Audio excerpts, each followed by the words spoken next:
pour retenir bien les définitions. Un petit exemple rapide qui vous permet justement de bien situer les idées pour la variable aléatoire et la loi de probabilité. Nous avons une expérience aléatoire. On lance un dé 800 fois et on obtient les résultats suivants. Donc, on obtient la phase 1 67 fois, la phase 2 101 fois, la phase 3 213 fois, etc. Donc, bien sûr, ici, le total doit faire 800 parce qu'on a fait 800 lancés. OK? Donc, pour donner un modèle de probabilité adapté à cette expérience aléatoire, ce n'est pas compliqué.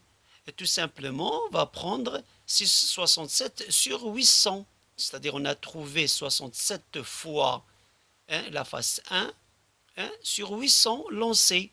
Et c'est très simple. Donc on divise tout simplement par 800 le nombre d'effectifs pour chaque face. Et donc on obtient justement un modèle de probabilité adapté.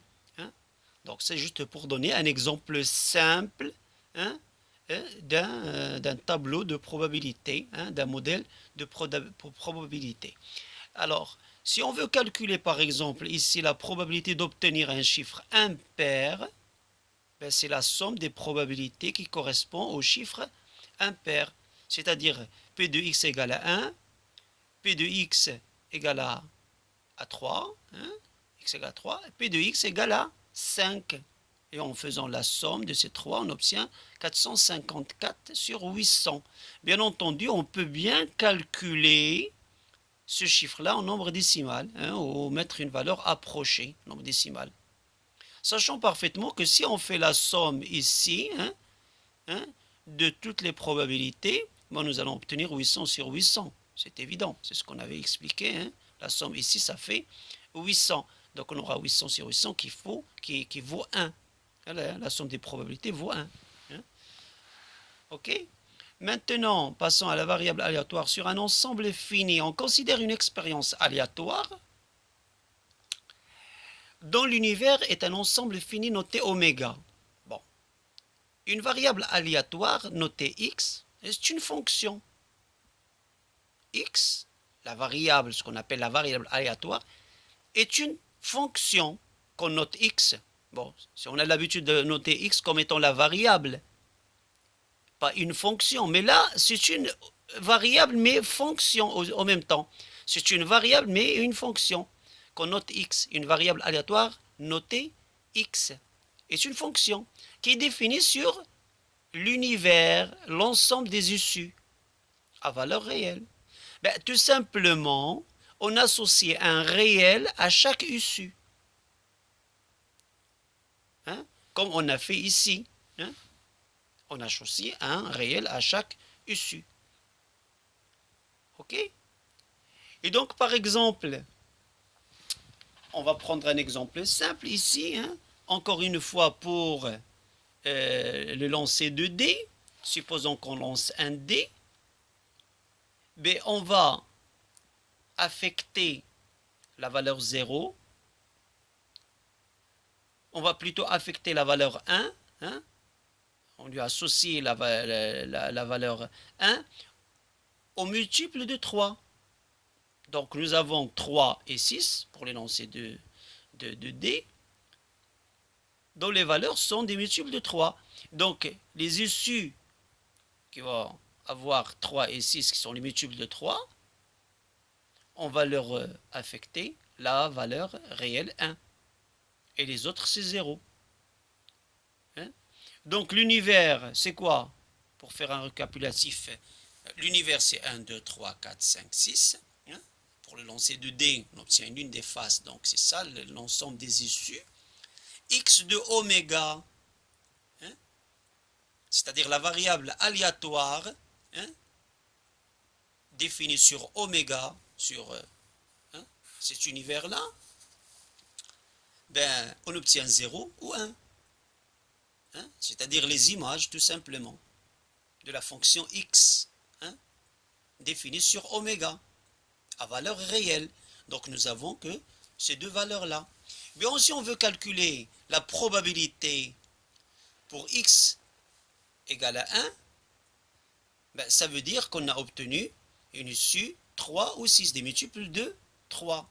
3 ou 6, c'est la probabilité pour obtenir 3 ou 6. On parle de la probabilité pour x égale à 1.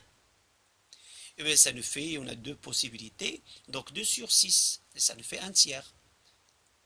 Et la probabilité de x égale à 0, hein, la variable aléatoire vaut 0, c'est-à-dire on n'obtient pas des multiples de 3, c'est-à-dire on obtient les autres, 1, 2, 4, 5.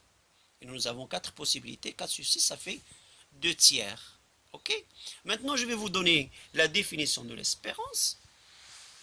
Ben, l'espérance, c'est x1 fois p1 plus x2 fois p2 plus x3 fois p3. C'est une formule à retenir.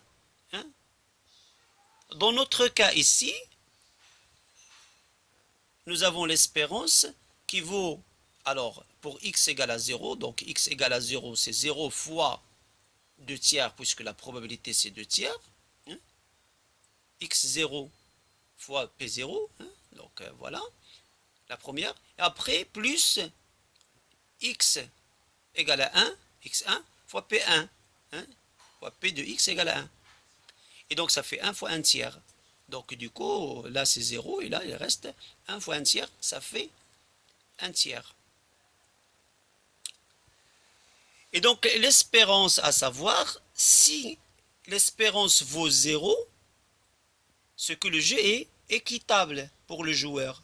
Mais si l'espérance est supérieure à 0, c'est qu'il est favorable au joueur. Et si l'espérance est négative, c'est qu'il est défavorable au joueur. Voilà ce qu'il faut retenir, hein, après l'interprétation de la valeur obtenue à partir du calcul de l'espérance. La variance, c'est encore une formule à retenir. P1, facteur de x1 moins l'espérance de x au carré, plus P2, facteur de x2 moins l'espérance de x au carré, etc., etc. Et bon, c'est une moyenne. C'est comme si on calcule la moyenne, hein, des x moins e de x. Ok?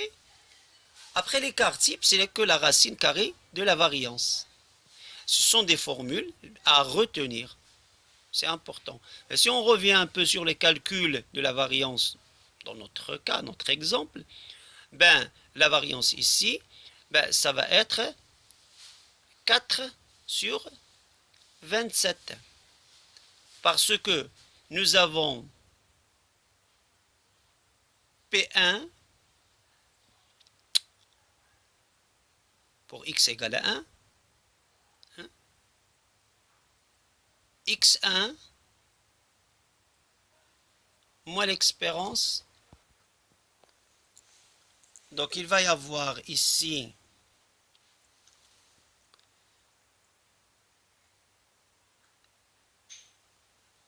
P1, c'est-à-dire 1 tiers, facteur de x1, ben c'est 1 moins l'espérance c'est 1 tiers, ça fait 2 tiers au carré. Donc 1 tiers fois 2 tiers au carré, plus P2 qui est 2 tiers, fois x2 c'est 0, moins 1 tiers au carré. Donc ça va faire 2 tiers fois 1 tiers au carré. Ben voilà. On fait la somme et on calcule, on trouvera 6 sur 27, la variance. Et sigma, ce n'est que la racine carrée de 6 sur 27.